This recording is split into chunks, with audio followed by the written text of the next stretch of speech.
Good evening, everyone, and welcome to another nerdy episode of another Nerdy Talk Show where we talk nerd.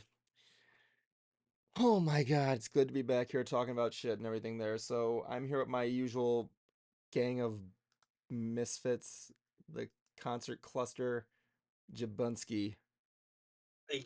Jabons.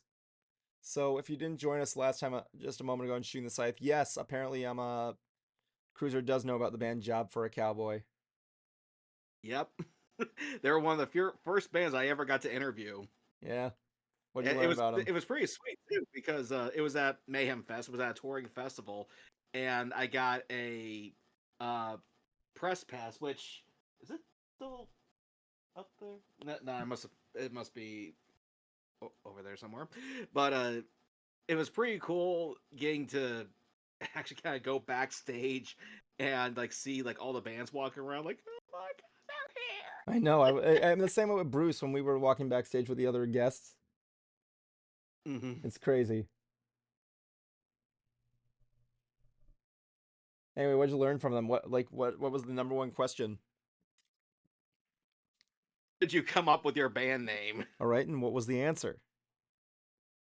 The guy goes, John Davey, the singer goes like, all right, my favorite question ever.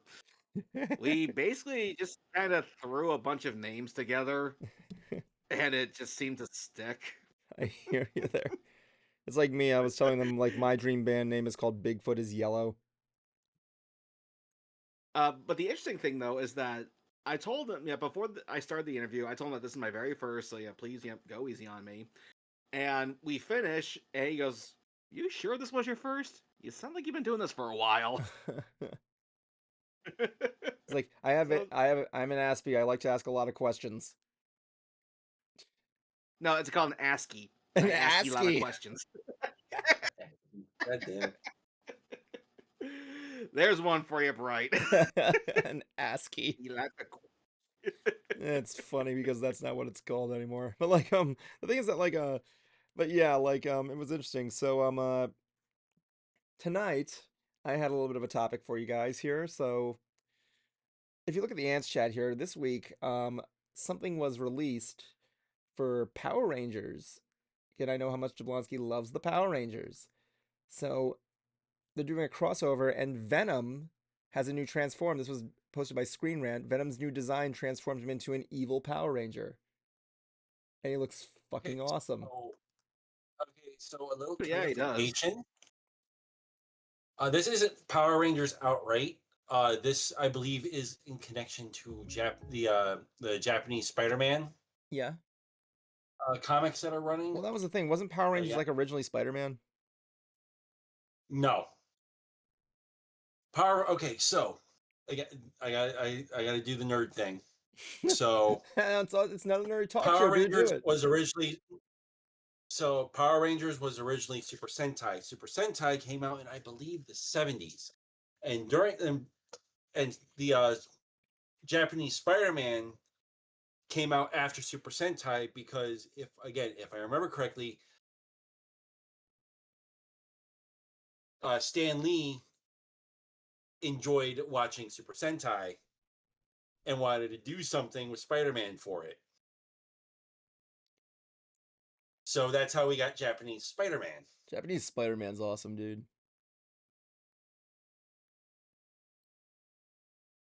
And then there's the whole fucking shuffle with getting getting Super Sentai to the West, which is how we got Power Rangers.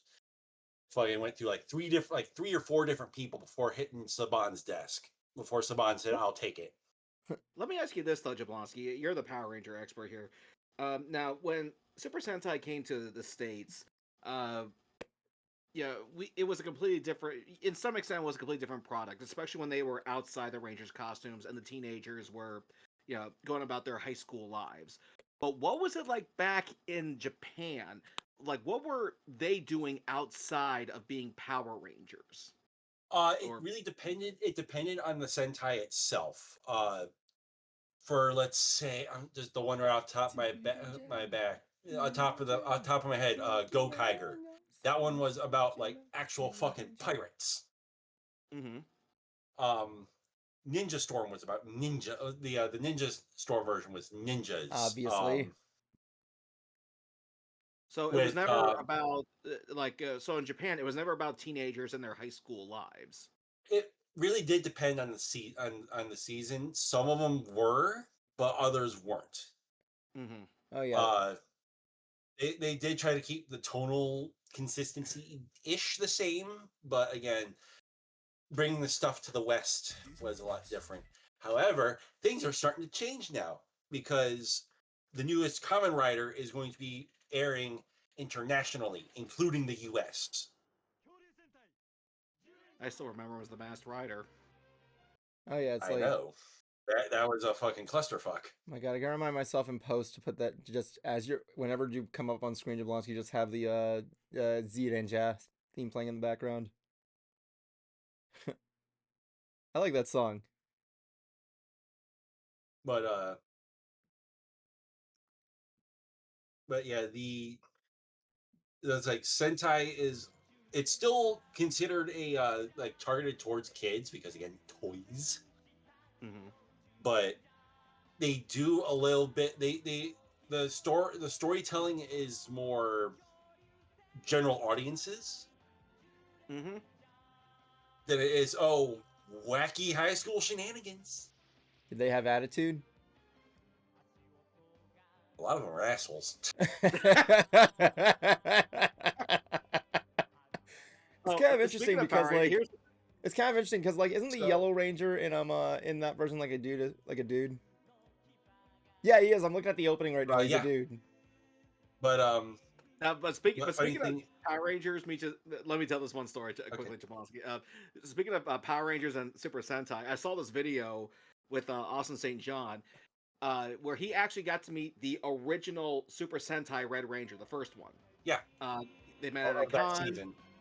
Yeah, they actually got to meet at a con. They got to chit chat afterwards, and he's talking to the guy, well, his interpreter, and he says, "Everyone here in America knows me as the first Red Ranger, but what number am I really?" So Number 26, I think. Yep. And he had pretty good English. He was pretty good at Austin English. starts laughing because he's like, you know, think of a race, think of a marathon. You know the guy in first. Maybe you know the guy in second. Third, you might know his first initial. But I'm all the way in the back. Oh my God. So his English was pretty good. His English was pretty good.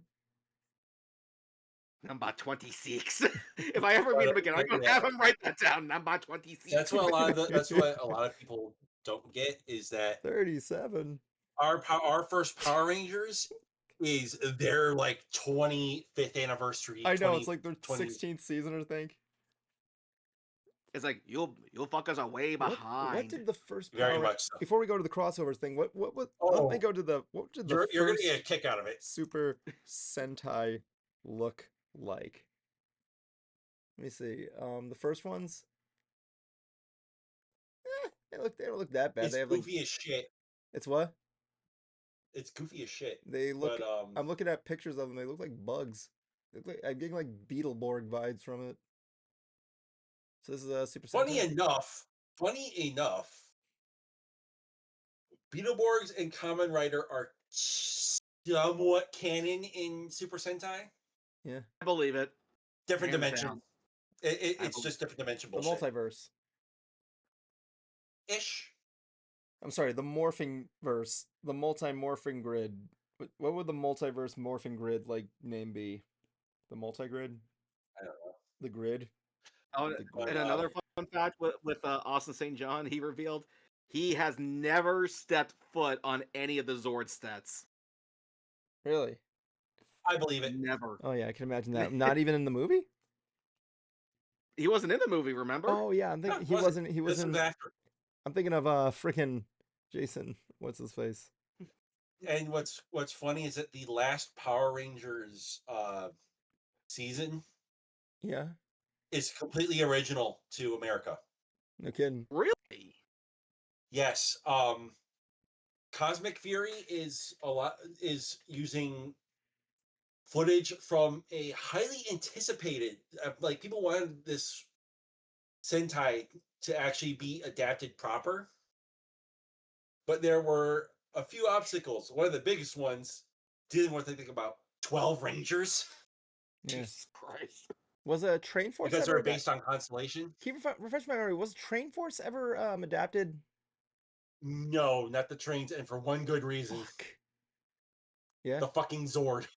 I can tell because of the fucking Zord, and also too, no one in America outside of autistic adults like fucking trains. I like their outfits. Trains are awesome. There is some truth to that. Fuck you, nerd Which thing. one? Trains are fucking awesome. Q Ranger, that's what it was. Kid Ninja, yeah. Yeah, Q Ranger has like 1, 2, Tokyo, 3, 4, 5, 6, 7, yeah, well, like 11, 12, Tokuga. 15. Yeah. Yeah. I like the idea. I like the their designs. I like how their visors have like train tracks on them. That's pretty cool. Tokuga. That one's Tokuga. a fun one to Yeah. watch. Anyway, going on to the crossover thing there. Let me just bring out here. We've seen a lot of crossovers in nerddom. What do you got? You've seen a lot, right? We've seen a lot of cartoons. We've seen a lot of comic books. We've seen a lot Yes. of movies. So, Yeah. be it in like not even in like nerd like action oriented stuff there, it's like even in small cartoons like what was that one cartoon drug movie? It was Cartoon All Stars. Oh yeah. Cartoon All Saves the Day. Was that it? Let me see. It was Cartoon All Cartoon. All Stars to the Rescue. So Close enough. who was in there? It was Ninja Turtles, Alvin and the Chipmunks, Alf was there, Pooh and Tigger, Gonzo from Muppet Babies, Miss Piggy from Muppet Babies. So you know the Million Wonderful Ways to Say No song. Yep. Yeah. Little shout out here. There was a reanimated project of that, and it's amazing. But yeah, my thing about that thing was like, I know the whole random drug thing there is crazy, but like, why is Michelangelo the only one there? Probably because he's the only turtle people care about. Sadly, I believe that to be the case. I mean, I don't even know which turtle I like because I'm not really much a Ninja Turtle fan. But, you know, Well, let's think about it here. Like nobody really gives two shits about education. Well, at least we're talking at least when you're a kid. yeah. No one really gave a shit about education. No one really gave a shit about phys ed. Nobody really gave a shit about being some badass. Kids just want to play. They want to party. Well, yeah, and you can't party without drugs, dude. You're saying to this guy who's been way too many concerts. You know that, right? Okay, so seeing that we were just talking Power Rangers, We all let him down. so anyway, seeing that we were just talking Power Rangers, I believe the most infamous crossover in that has to be Jablonski, name it. The Teenage Mutant Ninja Turtles and Power Rangers, I think it's in space crossover. Yeah, it was in space. So like, which version of which Ninja Turtle show was that? What was the live action Ninja Turtle called? Next Mutation. Was that the one with Venus? Yes. Yeah. I don't know. I didn't have any feelings on Venus. Like I didn't hate her, but I'm like I thought it was like okay. What's funny is that one is hilariously bashed. However, the comic run of Power Rangers TMNT is going on its third run. Oh yeah, you were telling me about that. Yeah. Where they're going to go for it beats the shit out of me. So have you seen the other ones? Yes, I own Okay. both. I own both other ones. So my question is, does it continue from that? Do they still know who the Power Rangers are, like going from the in space crossover? No, it's it's a completely different thing. It's with the Mighty Morphin Rangers and the Turtles. Oh really? Yes. I gotta watch that crossover again. That was weird, man. We get a fucking TMNT Megazord. No way. This I gotta look up. Yep. This I gotta look up. A TMNT Yep. Megazord. Yes, I think it's the second crossover. It looks okay. It just looks like a giant Because turtle. yeah. It's a little underwhelming. But it's I mean, it's cool with the I like the laser they cannon. combine with the Megazord. Cool. Super Mega Turtle Zord. So, so the first one's antagonist was Shredder Obviously. with Rita. Second one was Krang. My God, can you imagine a Krang and a Shredder Megazord? Well, Krang did have a Megazord. Really? Yes. This I gotta look up. Krang with them.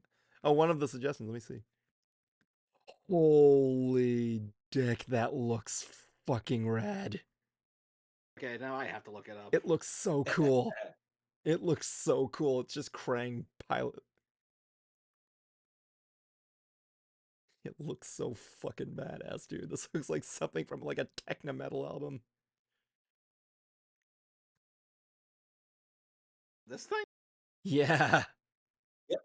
Alternate take of the original. Oh wait, I see Krang. Yeah, it looks so cool, man. But there's that. I don't know who they're gonna do for the third one though. I'll have to reread the last issue. Yeah. But also too, there is another Power Rangers crossover. Oh, what is it? Godzilla? Yes. Oh yeah, I heard It Godzilla's had a finally getting second him. run. Godzilla's finally getting a Megazord. I think it combined with the Dragon Zord Cool. a couple times. But yeah, we got the Kaiju Rangers. The Kaiju Rangers? Yes. Oh my god. Okay, no, I gotta stop you there, man. I can't And even.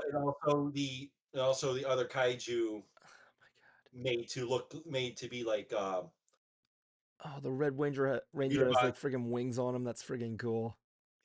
They're all based off established Kaiju monsters. Oh yeah, he's like So Ghidorah.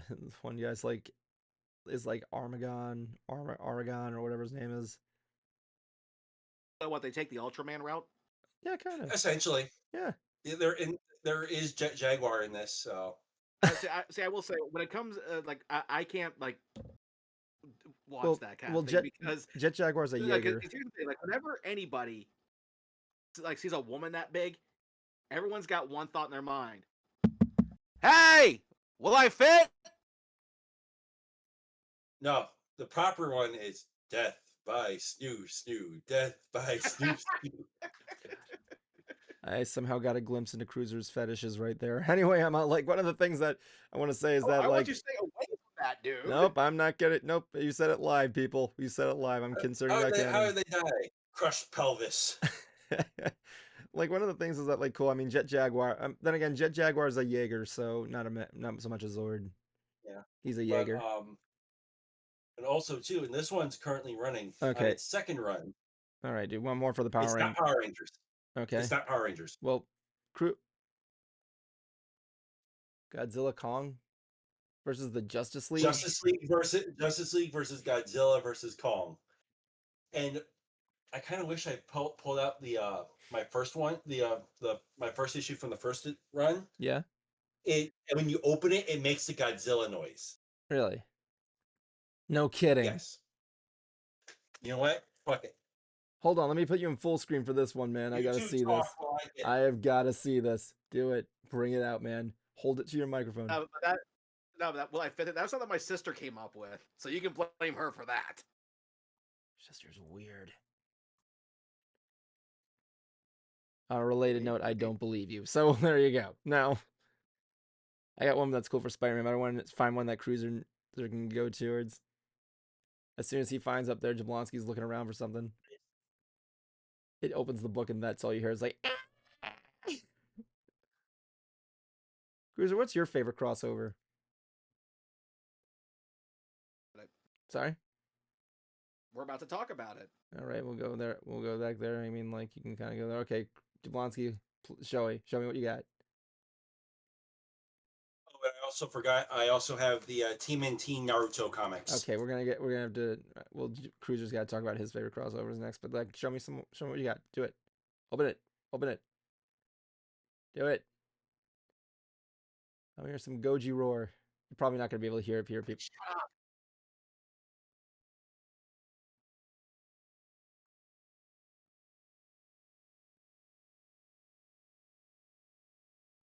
Can't hear it. Oh. Well, the battery might be going on it. Oh, is it not working on your end?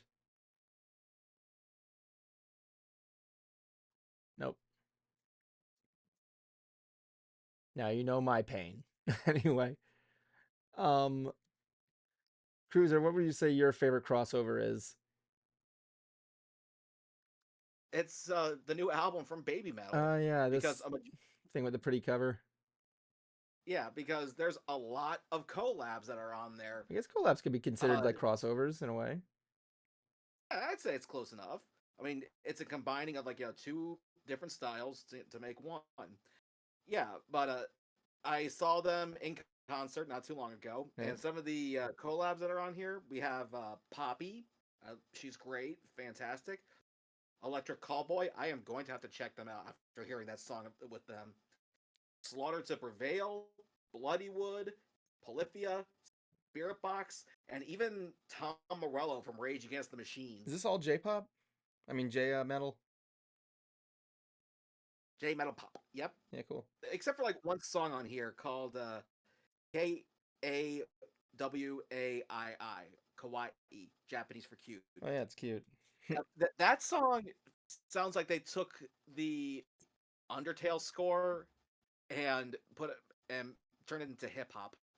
Wouldn't be surprised if someone took the Undertale store and put it into hip hop at this point, but I hear what you're saying. Yeah, It's been a I while hope since I you played all that but enjoyed game. that because that was probably the last time that thing was going to do anything. but with Baby Metal, the part of their charm is the fact that they like if you were to listen to like say like Linkin Park and how they blend like hip hop and metal, or if you look at Bloodywood and how they combine Indian folk music with metal, or the Who with uh oh my god, what part of Asia are they from again? This is gonna kill me now. Uh, Mongolia with metal. It all mixes very well. It blends very well. It sounds like they purposely go together. But with Baby Metal, it's like they purposely don't. And that's honestly part of their charm. There's no other band that could get away with that. Like they want to make sure that, Poppy still sounds like Poppy. Period. They want to make sure Electric Callboy still sounds like Electric Callboy. Oh yeah. Point blank. And I honestly just can't think of any other band that could get away with that besides Baby Metal. And when they released their album, it turns out that only in America they were doing release parties. And the closest one that was happening to me was down in West Palm, of which I did go to. I made a video about it, posted on my TikTok, and the turnout was actually rather small. But I found out later that it's supposed to be, a weekend long event. And if you know anything about weekend events, you know that Saturdays tend to be the busiest days. Yeah. So, had I had Saturday off and went then, it probably would have been a different outcome. But the crazy thing, though, is when I went to see them in Tampa, I did the Bloodywood Bus VIP meet and greet. And one of the guys who I was hanging out with on the bus was at the release party. Cool. And we were wearing the exact same Baby Metal tour shirt, the one that they have for sale at the show. I'm like, Nice. I literally see him and go, "You've got to be kidding me!" It's like, "Oh, hey, man, what's up?" Nice. Uh, and basically, they would play the album. Everyone would kind of listen to it as they browse. And at the end, they actually did a raffle. They were giving away a tote bag, keychain, and also a costume contest. The winner would win a Baby Metal jersey, baseball jersey, I believe. But only one person actually wore a costume, so by default they won. Lucky them. Oh yeah. But how? Nobody went home empty-handed. Everybody got one of these posters. Cool. That's a Yeah, that's a good album. it is. It's a solid listen. I definitely enjoyed it. My goal is still to see if I can get this signed, but they still don't do meet and greets yet, so it'll probably be a while. Yeah. Now, I will say though that for this metal fourth album, they did do signed pre-orders, which we've seen a few fakes come before, so I'm a little hesitant. But the weird thing though is that the signed pre-orders were only for Americans. If you actually try to order this outside the U.S., I'll be back. they would decline your order. Because as it turns out, Capitol Records, to get the most sales, they had to be sold in America to actually, I guess, qualify for the Billboard charts. Sorry, I left. Had to do a thing. Mm. Anyway, And yeah, and if someone from outside the country ordered it, then Billboard wouldn't count it. So there was a lot of people in the comments section really upset that only Florida fans were going to get these signed cards. So I actually made a post saying, if anybody out here wants to order one, place an order through me, send me a DM, and let's work something out. And 2 people took me up on my offer. hey, get that camera out of my I face. have like literally maybe 5 or 6 of these things coming to my house. Because they have different covers, and in the world of collectors and collectability, you have variety, and there's covers of each of the girls, solo, Mm-hmm. and people outside of America wanted them, and even when they actually did do the signed card things for people in outside of America, they didn't get the solo album covers like we did here in the States. Really? Yeah, not sure why, but Hmm. whatever. But personally, like, I didn't realize that going in. I just bought the first one I saw because I just wanted their autograph finally. But it wasn't until I placed the order and scrolled down further, I saw like they had like regular ones with like their logo for sale I could have gotten, because I don't feel like hanging up a picture of 3 Japanese women on my wall. People might start getting ideas. Giggity. Hmm. And I tell them, it's not what you think. And we're like, it's exactly what we think. So, It's like, it's cool. yeah. Like and the nerd there's in high some school where people stores are making fun of him. He's like, shut up, it's cool. who got their own exclusives that I dove at just because I figured, you know what? I could probably resell those things. Hmm. This is Anyway. because prior to this, they only did one signing / meet and greet. And it was at an anime con in Singapore. And that was when they were minors. But now they're in their mid-20s, and if you actually did their VIP package during the tour that I saw them, you actually got a signed flag. So part of me is hopeful that these are going to be real. That, and they've at least uploaded, as far as I have seen, 2 or 3 videos of them signing these things. Unlike everyone else I've seen who's just done one. Heck, there's some people who even just did a picture. Okay. So part of me is actually hopeful that these are real. Indeed. But yeah, as far as crossovers goes, yeah, I'd have to go with that album. It's fantastic. I love it. Anyway, thank you for another episode of Hooked on Harmonics with the Concert Cruiser. So, that's the thing that I'm, here's another one I found recently. I remember when, way back in 2000, there was it was during the time when Attack on Titan was huge. And, Blonsky, you've seen Attack on Titan, right? For a little while, yes. Yeah, I did. I remember Attack on Titan did a lot of crossovers. Like, they did one for a Toyota commercial, I believe. Let me see here. Attack on Titan car commercial. On Titan car commercial. I'm assuming, Cruiser, I know you probably have never seen the anime, but I'm going to assume you're familiar with Attack on Titan. Titan, like, you get the whole gist of it. Titans eating people, and these guys fly around, the best animated things ever. So yeah, they did a car commercial. Should have called this the most obscure commercial. It's actually kind of cool. I think it was a I don't know what it was for. I think it was either Subaru or something like that. Yeah, it was a Subaru commercial. These cars just driving along a cliff, and the Titans are in the background trying to kill it, and it's just out speeding them.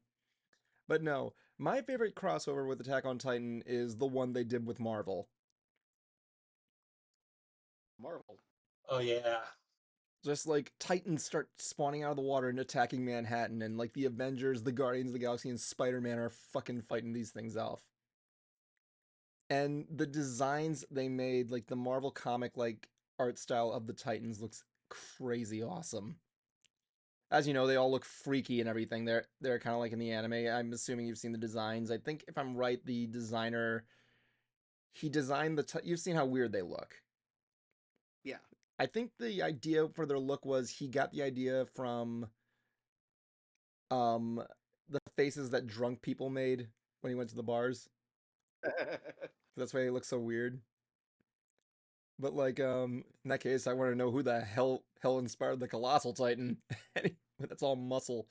But like yeah, they're just going around they're blasting the shit out of these Titans. It's an amazing crossover right there next to the brand deal with Pizza Hut.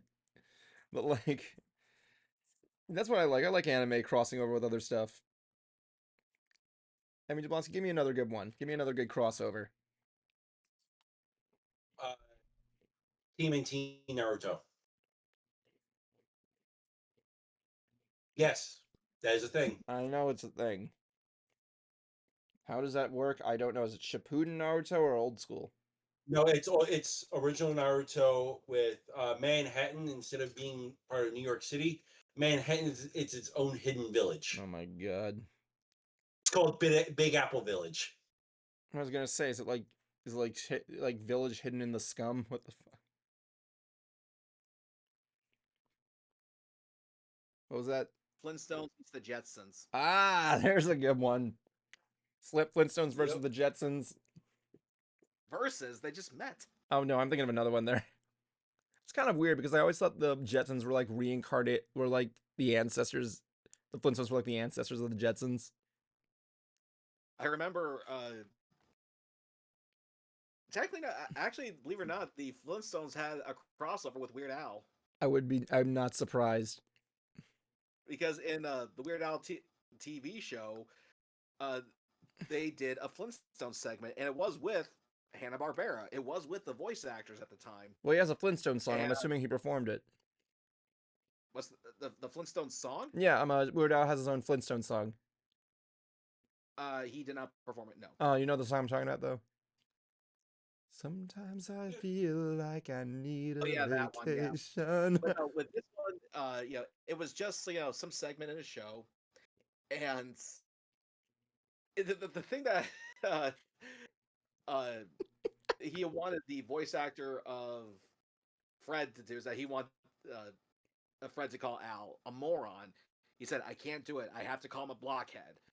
And he said, "Well, why? Because it's out of character." And Al's like, "You do realize that in the cartoon they are filming something, right?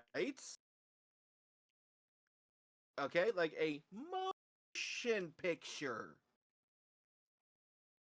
That's not out of character."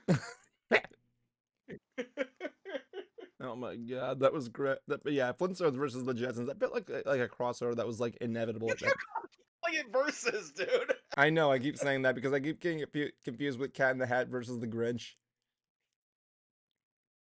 I never heard of that. Yeah, okay, it goes by so there's a thing. It's called the Cat in the Hat gets Grinched, or the Grinch Grinches the Cat in the Hat, which in the words of the nostalgia critic it just sounds like one of those like friggin' shit on like Chris Hansen's episodes. The Grinch Grinches the Cat in the Hat. But yeah, he prefers the name the Grinch versus the Cat in the Hat. So essentially, like they cross over in the same. They're in the same universe, the Seussian universe. And the Grinch is just fucking around is like trolling the Cat in the Hat the entire time. It's really funny. Right, all because the cat calls him. I'm assuming he calls him Greenface. I know it sounds like a racial slur. It's so funny. Badly want to call it that, but it's like, well, it's true. You have. He's like, I'm sorry to disturb you, Mr. Greenface. He says it so casually, like, I'm like, okay, dude, calm the fuck on. And he just fucks around and so the Grinch gets revenge by fucking around with reality, and he just trolls the Cat in the Hat the entire time. You can find it on YouTube, it's really funny. Yeah, the climax. Okay, Jablonski, give me another good one.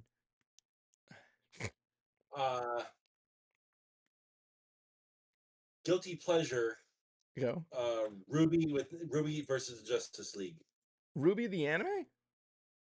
Yeah. They did a crossover with Justice League. No kidding. Yeah. I haven't seen Ruby, but I know the basics of it. So, but I didn't know they did that. That's pretty cool. Let's see, what's another Of good course, crossover? there's also video games. Marvel versus Capcom. DC versus Mortal Kombat.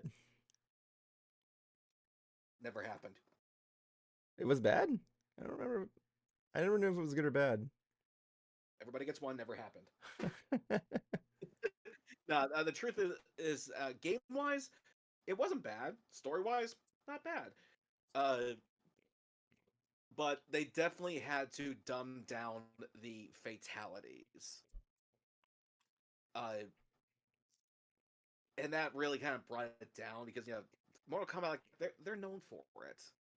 Like, even if you hate the modern day Mortal Kombat, which I totally get, they still would try to go all out with the gore and the violence. But this Yeah. was Yeah. really tame.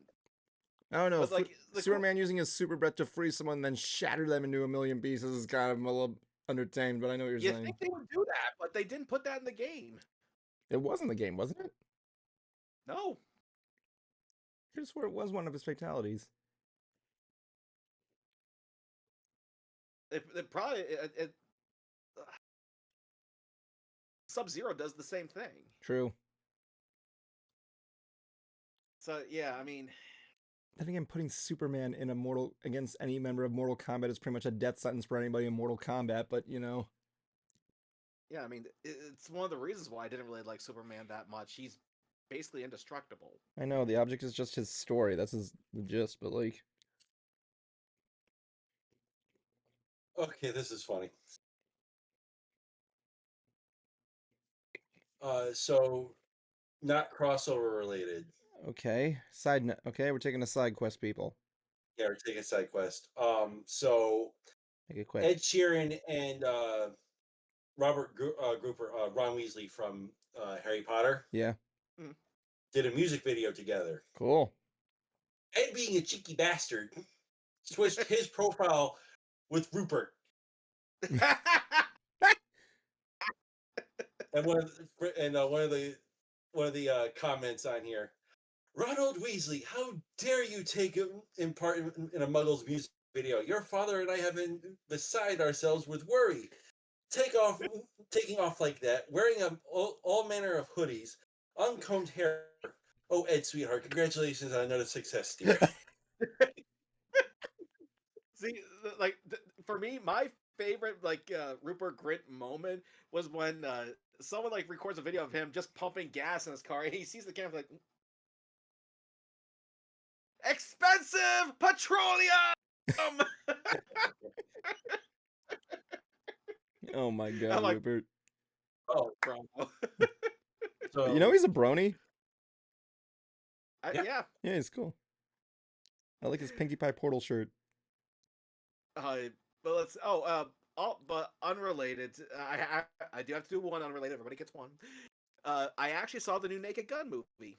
I was actually going to suggest we talk about that for the last bit. Okay, we'll save it for the last bit then. Okay, so going on with more crossovers. What is a good a good one here? One that I think was pretty decent, but I get why it didn't have a good following was Aliens versus Predator, the first movie. Yeah, I think the first movie was okay. Yeah, I mean, if you watch it, it's still decent. There is an unrated cut of the movie. I don't know if it's different, how different it is from the PG-13 one. But they definitely tried. Yeah. But of course, studio interference, because I guess the studio's last movie didn't do so good, and they had to recoup their losses. So they say, you're making this movie PG-13. True. And then again, let's just put it this way: it was better than Alien versus Predator 2, where we got the Predalien. Yeah. It was a good concept. It looks cool, but when you see it, it's like. What kills me though is Halloween Horror Nights, like maybe 10 years ago, they did an Aliens versus Predator house, and it was fucking awesome. Oh yeah, right He there next to the Freddy recreated versus that Jason one. claustrophobic feel and being in space. And I just have to imagine the Universal creative team went, "You see, Fox, was that so hard?" What's going to be awesome is the new houses they got cooked up. Oh yeah, the Oh dear Queen Lord, I Alien, am that so. one scene. And I even saw an article saying, "Full disclosure, the Terrifier house is not going to turn down the gore." I'm like, oh dear Lord, what are we in for? Yep, I saw that one. And they did it while Terrifier 3 was in production, Oh my from what god. I heard. You mean Terrifier 4? Because 3's 4, yeah. already out. Yeah, Yeah, 4 yeah, is in 4. production. It's going to be the last one because even the director says, okay, I have to stop at 4. If I continue, it's going to get more ridiculous. Until we get the remake that's called The Terrifier, which will come out in like 2030. So yeah. I was talking with my friend Ari about Terrifier, and I was like, man, it's too bad Lon Chaney wasn't around because he probably gets such a kick out of Terrifier. He goes, why? Lon Chaney was all about the story, not just gratuitous violence. I'm like, okay, but you have to admit the makeup effects are good. Uh, and yeah, the violence is really gratuitous, but that was kind of the point because he's called Art the Clown for a reason. He considers his kills to be a work of art. I'm just glad in the fourth I one mean, they're finally giving him a backstory. I mean, like, yeah, it was cool they didn't have one. He's just a guy that's killing people, but I kind of want to see what's going on. It's like, what? How do you make a person like this? But anyway, But the I one absolutely love that they made him such a fanboy of Santa Claus. the only I thing that love that. I just don't feel indifferent that When he he's sees yeah. I want to see a crossover between Art the Clown and the Joker, man. That would be awesome. No, Art the Clown and Freddy Krueger. I can see that I guess. because look, Freddy Krueger's the wisecracker, the Art the Clown's the mime, All right, here's one. and there's Jason going. All right, here's one. I mean, yeah, I'll put that right next to Megan versus Chucky. Anyway, Emma, so here's something that you guys probably don't remember. So this goes back to the Game Boy Advance. You probably have never played these games, but you've heard of them. So Crash Bandicoot and Spyro the Dragon did a crossover series one time. Cruiser, I don't know what you just said, but I'm assuming that was Remmers. It was called Crash Purple and Spyro Orange. You think that'd be awesome, right? You think that awesome? Spoilers, it's not. I mean, like, I won't go into this. If you want to see the problem with it, look up Cat Icarus's video coverage of both games. It's actually pretty interesting. Like one of the games you have to do is is that when Crash and Spyro finally meet each other, they have like a game where they like have to throw Molotov cocktails at each other. It's just simple and easy to do. Collection, Huh? so it's a mini game collection. It's kind of yes and no. You have to see it. You have to look it up. They're kind of bad games. Like you can beat them in like 2 hours. Well, instead of that, we have 10 minutes before the final five, Naked Gun. So, anyway. All right, Uh, hold on. I have to give us the interruption segment there so that way people can be warned of anything. Hush, hush, hush. Here comes the bogeyman.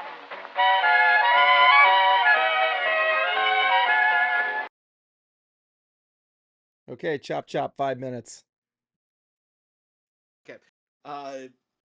It's actually it's actually good. I was surprised. Liam Neeson, he did a fantastic job playing, the offspring of that character. Yeah. I mean, go ahead, dude. I knew it was, we all knew in the at the first trailer that was going to be the case, which made a lot of sense considering the tone of the movies. Mm. The And let's fucking not coffee bit. Yeah, the cop, the running gag. And one of my favorite jokes is that Draven is kind of looking at a woman and he's just monologuing in his head, and then you Okay. hear like everyone else in the police station monologuing. They're standing next to him, and it's like, guys, oh, okay, just but also just like there hasn't been like a good spoof movie like this for a very long time, Yeah, there and really hasn't. the movies killed it, but just it felt like such a welcome return. It's like, oh yeah, you guys do exist. Where have you been? Oh wait, never mind.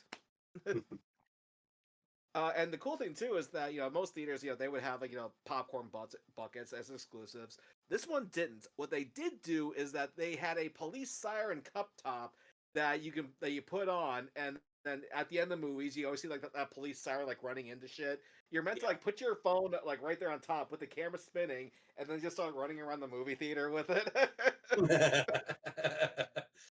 um, yeah, that. Oh my fucking god! So many good bits. It hits the ground running and it does not stop. There's always a gag that comes back. You always have to pay attention to what someone is saying sometimes because it will come back. They'll take that bit, put it later in the movie, and it works. Like with how Draven Jr.'s asking for like a sign, and he goes like, can it be like a hawk or an owl or something? Climax of the movie. and Um, and at the climax of the movie, there's Draven like doing his own monologue to the antagonist. It cuts the antagonist, then it cuts back to him, and it's Batista all of a sudden. yeah, it's his body double, It's like, yeah, thanks. Sorry, man. I had to take a piss. Thanks. and there was there was the classics too. You got Weird Al showing up. He was in the first movie. Yep, and it does come back. So there's that one. The credits, the fucking joking around in the credits. And also, One of my favorite gags was the eye test in during the credits. At mhm. the very last bottom, at the very last bottom line, where it's usually the smallest, it says you don't need glasses.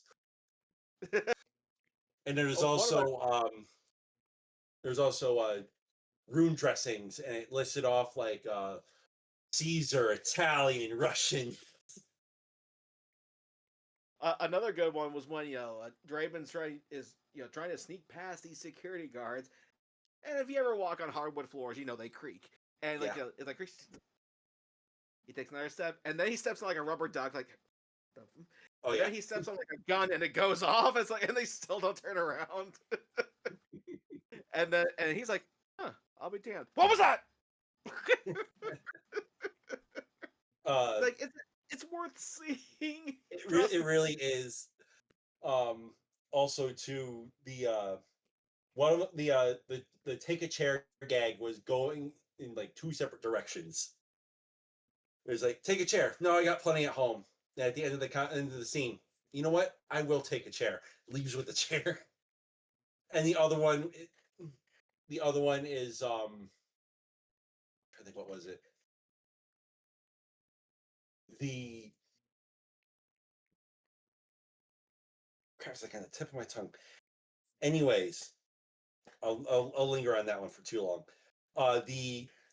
The heat vision scene. Fucking that felt like straight out of Austin Powers.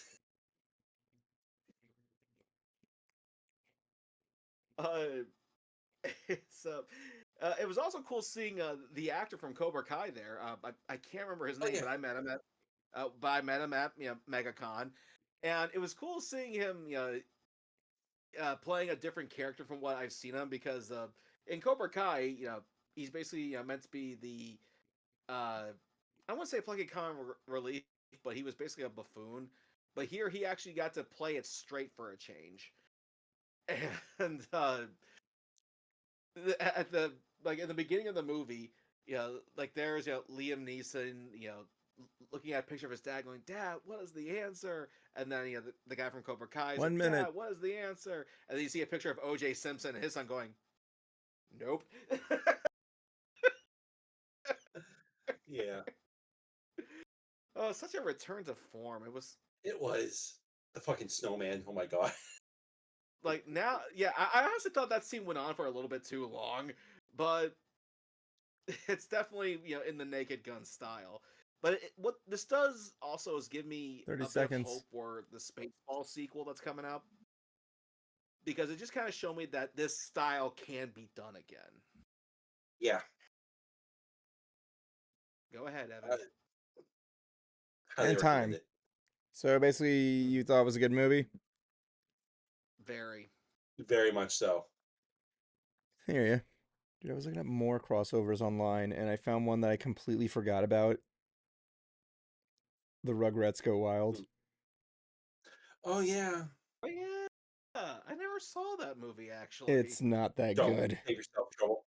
I remember the only thing I All I remember. know is that the only thing I do remember is that they cover that song by The Clash. Should I Oh stay yeah, or should I go? And there was also like the 4 Lilo and Stitch crossovers that they did. oh yeah. Apparently, Lilo and Stitch takes place in the same vein as Kim Possible, The Proud Family, and what was the third one? Recess Recess. and Kim. You said Kim Possible. Really? Yeah, I did. But yeah, the thing That's about Rugrats Go Wild that I remember was that they had this thing deal with Burger King where you can get this like card that's like a scratch and sniff card, and then they showed a number on the screen, you scratch and sniff. It didn't work. Remember, there was a few people who tried doing that. I think even My Name Is Earl tried doing that at some Yeah. point. But the guy who made it originally, I forgot what his name was. Apparently, the guy who patented it didn't like that they were using it, and he demanded like residuals, but I think his like case got down because he didn't patent it, and the guy and Nickelodeon's like it's a tribute to this guy and his work, and he's like, yeah, writing me a check would have been a better tribute. I mean, yeah. All right, let me see if I can find one more crossover here. There's got to be something I completely forgot about. Teen Titans, Batman, Teenage Mutant Ninja Turtles, Who Framed Roger Rabbit, the ultimate crossover movie. Movie. Jimmy Timmy Power And Hour. Ready Player One. Oh man, there's a lot of things. That one was a good one. Oh yeah, it was cool. I like the first one, not the other ones though. Was the first one the one where Von Strangle fused with that one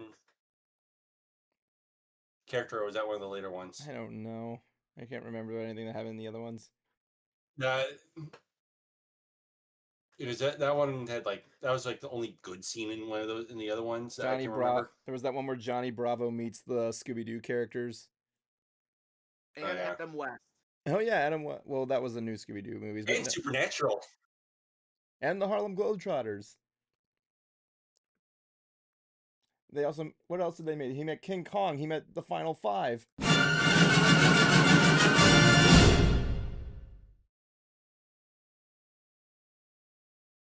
Yeah, I tried my best. I mean, like, if I were to go down the entire list of everything Scooby-Doo has crossed over with, we'd be here all night. We'd be here the whole stream, yeah. Yep. I feel like there was one I forgot about. There was one that was actually really interesting. I can't remember it offhand. Now, well. Welcome to the Final Five, where we Final Five and the Final Five things. Side note, Grim Adventures of Billy Mandy did a single crossover with the Kids Next Door and Ed, Edd n Eddy. Yep. Yeah, Ed and Eddy were in there for like one brief moment. Anyway, tonight we're going to start with, I don't know, let's start with Bluster Kong, aka the Concert Cruiser. So your time begins now. Go. I'm halfway through the second draft of my book. I also got my guitar completely, record ready, as it's called, to try a bit more experimenting here. Working with Zach Atkins, see if he can try to hold my hand as I try doing this. I also have been working more with the artists to get some pictures ready, as well as fiddling around with ChatGPT's auto image creator. Now, I am just using that as a means to give my artist a template of saying, this is what I want you to make. So I'm not using AI art. I'm just giving him this art to make in his style, just so everyone knows, and give him some freedom to touch things up as well. But soon I will be going out to Everfree Northwest. So I'll be looking forward to that. I got a box full. I'm taking to get signed. Time. Best get. I hope you get a better suitcase this time so nothing gets damaged. I'm giving them the box. Jablonski, your time begins now. So, not too much going on other than the usual crap to move and whatnot, which kind of brings me to something that Evan and the guys already know. Due to everything that's going on, I am going to be taking a break from the stream for a while. Once everything settles down, I do plan on coming back. It's just right now I got too much to worry about, and I'm stressed out over like a lot. So yeah, this is gonna be the last time you see the background like this. It's going to be a completely different one. It might move around one more time, but that's because we're going to be working on my man cave in the new place. So I will have an awesome, like, cool setup for that. But yeah, other than that, it's just been packing, working, Time. and stressing the ever living hell out of Anyway, shit. yeah. So I have to figure out a way to counter that there, people. I might do just a small draw stream for something there, unless I can find someone to do the opening things with for a little bit. But we'll see. We'll see. I have nothing really much to argument aside me going to Galaxy's Edge on Tuesday with my father, but other than that, I'm still working on stuff there. I had to make Bright Idea into a puppet. That being said, thank you for joining us tonight on this crossover episode of Ants. This was fun. Do you guys have fun? Yeah. Good. Good.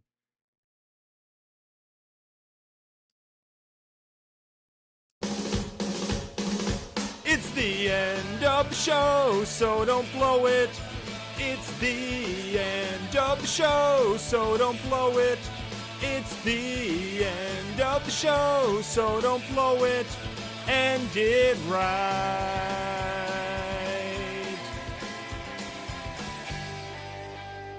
My life is a bacon-wrapped hell on earth. The one I was gonna mention was Captain N meets Link from Legend of Zelda.